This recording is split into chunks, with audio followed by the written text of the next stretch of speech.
নমস্কার বন্ধুরা। ভাত কিংবা রুটি সব কিছুর সাথেই মুরগির মাংসের ঝোল খেতে কিন্তু আমাদের খুব ভালো লাগে। তো আজকে আমি আপনাদের খুব সহজে অল্প কিছু উপকরণ দিয়ে কিভাবে মাংসের ঝোল রান্না করতে হয় সেটিই শেখাবো। চলুন দেখে নেওয়া যাক রেসিপিটা। প্রথমেই কড়াইতে সর্ষের তেল গরম করে আমি টুকরো টুকরো করে কেটে রাখা আলুগুলোকে ভেজে নেব। আলুগুলো আমি সামান্য হলুদ আর লবণ মাখিয়ে রেখেছিলাম আগে থেকেই। তো মাংসের আলু খেতে কিন্তু খুবই ভালো লাগে। তো আলু দিয়ে মাংস রান্না করব, তাই আমি প্রথমে আলুটাকে ভেজে নিলাম।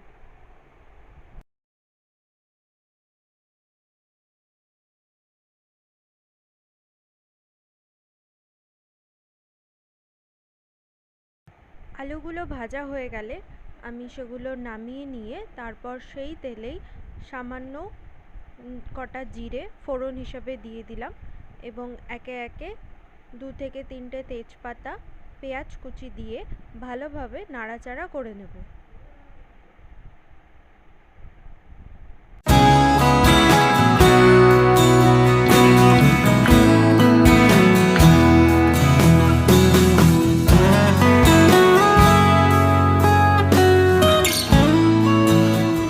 এরপর পেঁয়াজ, আদা ও রসুন বাটা এটির মধ্যে দিয়ে আবার কিছুক্ষণ নাড়াচাড়া করে নিতে হবে।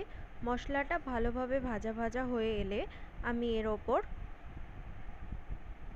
জিরের গুঁড়ো, লঙ্কার গুঁড়ো,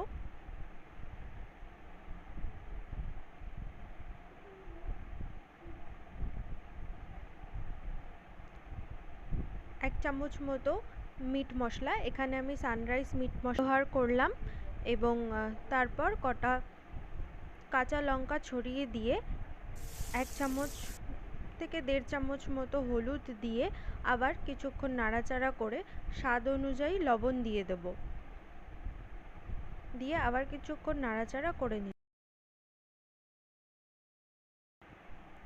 এখানে আমি 1.5 কেজি মতো মাংস আগেই অফ ক্যামেরায় ভালোভাবে ধুয়ে রেখেছিলাম। সেই মাংসটা এবার মশলার মধ্যে দিয়ে দেব কড়াইতে এবং মাংসের সাথে মশলাগুলো ভালোভাবে আমাদের নাড়াচাড়া করে মিশিয়ে নিতে হবে। এবার মেশানোর পর আমি 5 থেকে 10 মিনিট এটা ঢাকা দিয়ে রাখবো। কোনো জল আমি এখনই অ্যাড করছি না, কারণ মাংস থেকেই কিছুটা জল বেরাবে। 5 থেকে 10 মিনিট পর আমি ঢাকনাটা তুলে দিলাম। দেখুন কিছুটা জল বেরিয়ে এসেছে। এবার আবার কিছুক্ষণ নাড়াচাড়া করে আপনারা নামিয়ে নিতে পারেন। আবার অনেকে মুরগির মাংসের ঝোল খেতে খুব ভালোবাসেন, তাই ওপর থেকে কিছুটা পরিমাণ জলও দিয়ে দিতে পারেন।